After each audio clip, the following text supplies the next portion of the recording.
You all are there in person for such a beautiful gathering. You know, I think that the plant-based movement, the vegan movement, is so critically important to the evolution of humanity, to the evolution of compassion, to the viability of our species, in fact. And it also happens to be critical to human health and well-being. So I love that you all are at a vegan film festival. I also think that film is part of how we change culture. It's how we change minds and change lives and change the world. And for so many people, films have actually been what opened their minds, opened the door to a new way of eating, a new way of living that was more aligned with their values and who they really are. You know, my dad, John Robbins, who I'll speak about more in a moment, often used to quote Jiddu Krishnamurti in saying it's no measure of sanity to be well adjusted to an insane society. And the truth is that we live in a toxic food culture where all around us, junk food and cruel food is normalized and subsidized and advertised and mainstreamized. And in that context, to actually eat in alignment with your conscience and values can be a bold, even revolutionary action. And sometimes it's easy to feel like a bit of a voice in the wilderness as we do so. But the truth is that as we come together with kindred spirits and peers, we're starting to change culture. We're starting to build nodes of connection. We're starting to show that it's possible to live well and live connected and live in harmony with the earth, with our humanity, with our integrity and values. There have been some people along the way who have been trailblazers, luminaries who have helped to shape this new culture. And my dad, and colleague of many decades, John Robbins, was one of them. And we rarely get to see the true story of what forged and shaped some of our heroes and leaders in the world. Well, I lived it from the inside out. My dad was a complex man. He was a brilliant man. He actually won the national championship in debate in high school. You did not want to get in an argument with him. And he was at times a bit tortured by the depth of his own conscience, tortured by the gap between the world that he knew was possible and the world that he saw unfolding all around him, tortured also by the challenges and complexities of his own family of origin, which was a family of incredible material success and worldly accomplishment, and yet a family where in many ways money was the pinnacle of life, and love and relationships and social impact were secondary. My dad grew up in the Baskin-Robbins family. My grandpa, Irvin Robbins, was the co-founder with his brother-in-law, Bert Baskin, of what was to become the world's largest ice cream company. And my dad was groomed to one day join in running the family business. But in his early 20s, he was offered that chance and he said no, and he walked away from a path that was practically paved with gold and ice cream to, as we would jokingly put it in our family, follow his own rocky road. And he ended up moving with my mom to a little island off the coast of Canada where they lived very simply on less than $1,000 a year, grew most of their own food, practiced yoga and meditation for several hours a day, and named their kid Ocean. We were vegan before we knew what the word was. My family was eating kale before kale was cool. And, you know, we were back with the landers, if you will. My dad grew up in a family where he would jokingly say roughing it was when room service was late. But we were really roughing it. And I didn't grow up with a lot of money or toys or stuff, but I did grow up with love and time with my family and a beautiful environment around me. My life wasn't perfect, but it was real. And I'm grateful for so many gifts that my dad gave me in ways that he stepped outside the box, lived outside the status quo. So you're going to get to see a film, Love Over Money, that tells the story with a remarkable level of vulnerability of my dad's journey, what shaped him, what forged him, what formed him. He ended up becoming a million-copy best-selling author. In the 5 years after Diet for New America came out in 1987, beef consumption in the United States dropped by 20%. Wow. My dad, in some ways, helped to launch the modern health food movement. He inspired a lot of people along the way, many of whom now consider Diet Formula America to be an informative book in their lives. It came out a long time ago, but it's still sending out ripples to this day. And so this film tells the story of John Robbins in a way that's never been told before. Now, one interesting thing is that the narration for this film was not scripted. In fact, my dad recorded the entire narration in one day. When you see the film, you'll see how remarkable that is, because people don't usually do that. But that's what happened, because this was his story, and he had lived it so deeply, and he was ready to tell the world. So that's what you'll see. And as you also may know, my dad, my colleague, and my dear friend John Robbins transitioned from his earthly body on June 11th of this year. He left a legacy, a movement, and had been so moved and inspired by his life and work. And he's no longer with us in body. He had polio as a child, and in the film he talks about that some. About half the time people have polio early in life, they develop later in life a condition called post-polio syndrome. It typically hits 15 or 30 years after original diagnosis. My dad was paralyzed for a time from the waist down. He was severely impacted by his polio. He didn't get post-polio 15 or 30 years later, but he did get it 70 years later, almost unheard of. Along the way, he had reversed his diagnosis. He had overcome enormous hardship and a massive limp, went on to become a marathon runner, a triathlete, a mountain climber, a dancer. I spent many happy hours playing with him, running with him, playing soccer, and running marathons together. But eventually, post-polio did hit him, and it hit hard. And his last years, we had to watch this man with incredible brilliance and stamina and conviction struggle with mortality. It was not an easy process for anyone in our family, but the way that my dad worked with it was also remarkable. He used to, his version of a serenity prayer he used to half joke was, grant me the courage to change the things I can't see. But in his later years, he had to accept a great deal of vulnerability and breakdown, and he did so with deep humanity and serenity even towards the end. So I got to learn yet another lesson from my dad about acceptance, about mortality, about living our best life to the end, and then when our time comes, letting go.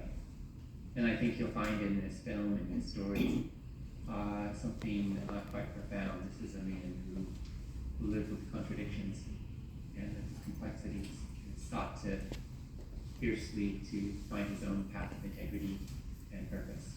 Norman Cousins once said, "Nothing is more powerful than an individual acting out of his or her own conscience, thus helping to bring the collective conscience to life." Well, my dad was an individual who sought to live by his own conscience in his messy and complex way, and in the process, he did help to bring the collective conscience to life. So with that, as a little introduction, maybe I can hear if you have any questions or questions that you want to share. I'm speaking from the middle of the room. Can you hear me okay? Yep. Okay, that means anybody will be able to speak up and ask questions. I'll turn on the light so you can see everybody here. Okay. I'm seeing you all from the back, which is, I guess, okay. You can keep looking at the front and I'll just hear your voices.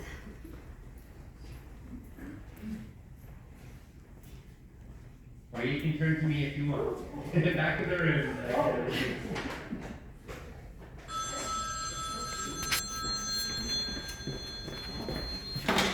Okay. Are there any questions? Yes? Did you have much of a relationship with your dad's side of the family? Actually, just around the corner. How did that work Kind out? of. Yeah, Sorry, can you repeat that louder? we're gonna. Yes. Did you have, what kind of a relationship were you able to have with your dad's side of the family? It was, we weren't gonna let ice cream feuds or differences of politics or values get in the way of our being a family. So we still visited, probably once a year for, to my dad's parents and other members of the family. Mostly my dad's parents. I wasn't as close with my cousins. My dad wasn't particularly close with that sister. He has a couple sisters that are still living. But it was definitely, I could feel the strain in the family. My grandpa was mad at my dad for walking away from his crowning achievement. But there was also love. I can remember when I was about, 13, I visited my grandma and grandpa alone for the first time. Flew down to Rancho Mirage, California, where they lived at the time, and they took me out shopping. They were very worried that I grew up in so much poverty. They wanted me to have nice clothes, so they took me out shopping and getting toys and books and clothes and all sorts of things. And then, at the end of the visit, they sat me down, and my grandpa said, Ocean, not all children follow in the same path as their parents. Your dad certainly didn't. And so if you decide ever that you want to go a different way than your parents, perhaps you're tired of living in squalor and poverty, then we just want you to know we're here for you. Now, I don't know what he was really offering or saying. I'm sure it was coming from his heart and care. But at the time, I was a big Star Wars fan, and I kind of heard it like he was Darth Vader saying, Luke. To me, it was like I really valued that my dad and my mom had chosen a path of, as the film is titled, love over money. And I saw that my grandparents, for all their material wealth, didn't look to me to be particularly happy. And so, my family was choosing to march to the beat of a different drummer, I guess you could say. And to me, that made sense. To me, that felt good. So I appreciated the care and the love, and didn't know how to take them up on the offer. Over the years, then things were still strained, and then a remarkable thing happened when my grandpa wound up being given a copy of Diet for New America by his doctor. I'm not going to tell you what happened next because it's in the film, and I think you'll enjoy hearing it in its full glory. But it was a remarkable event that unfolded. Thank you. Thank you, Osha. You're expressing such vulnerability, and it's so appreciated. And there's so much vulnerability in the film, but you're giving it this extra dimension because you're not really in the film that much. I'm not. The filmmakers intended to make it originally a very to interview a lot of folks and make it more of a conventional documentary.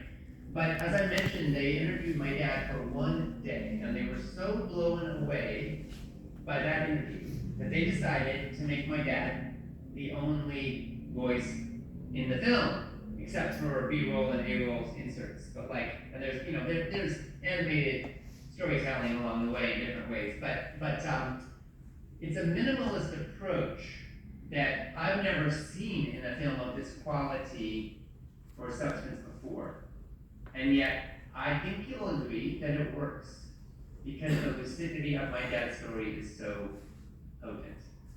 That said, they didn't interview me for it. I am referenced quite a few times. There's a lot of stories with me, but yeah, it's mainly about my dad's journey with his father, and it is quite a remarkable tale. I think you'll agree.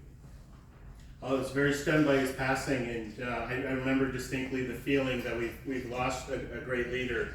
But I'm so familiar with your work that instantly was reassured by the knowledge that hey, we have Ocean. And you've already spent decades establishing yourself as a worthy heir to not the Baskin-Robbins empire, but the Food Revolution Network. No, thank you. I appreciate that. Yeah, it's it's such a privilege to carry on such a beautiful legacy, in my own way.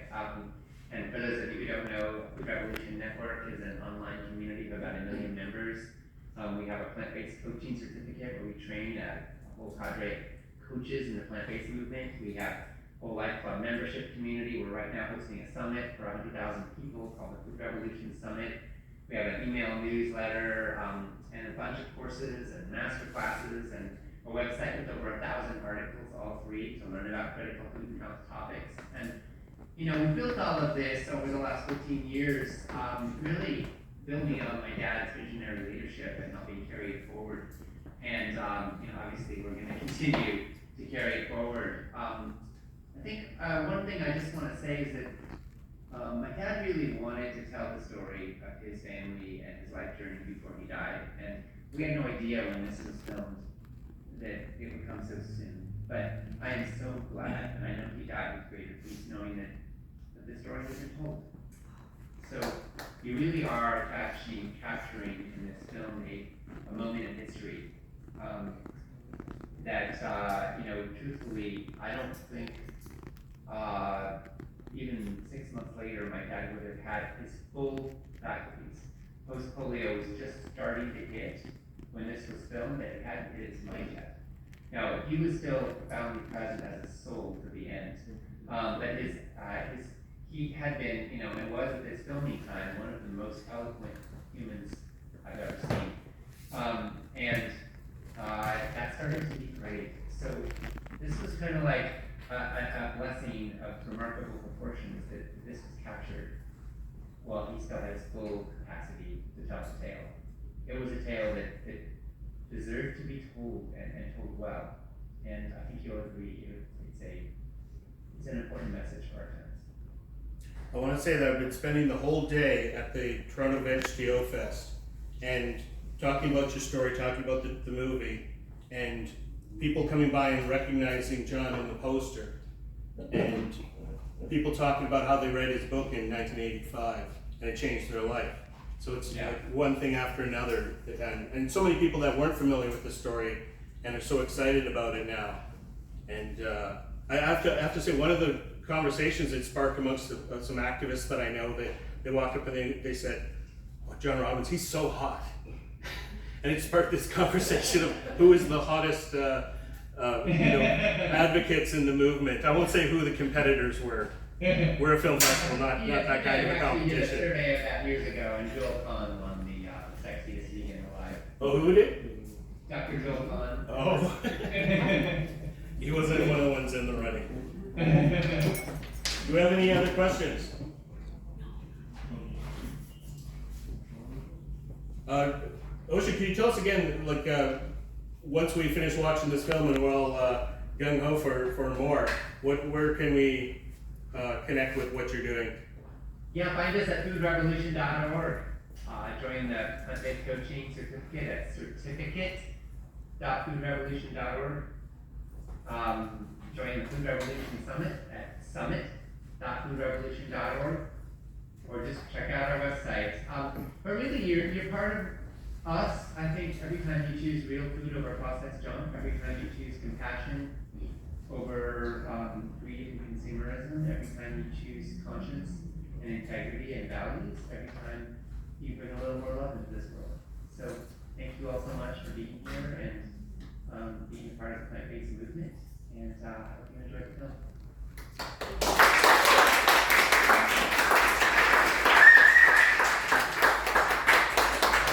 I'll leave you all to your day. Thank you so much. Ocean, I'm encouraged by the applause here to tell you that the film is a nomination in the lifestyle category, and it is a clear winner.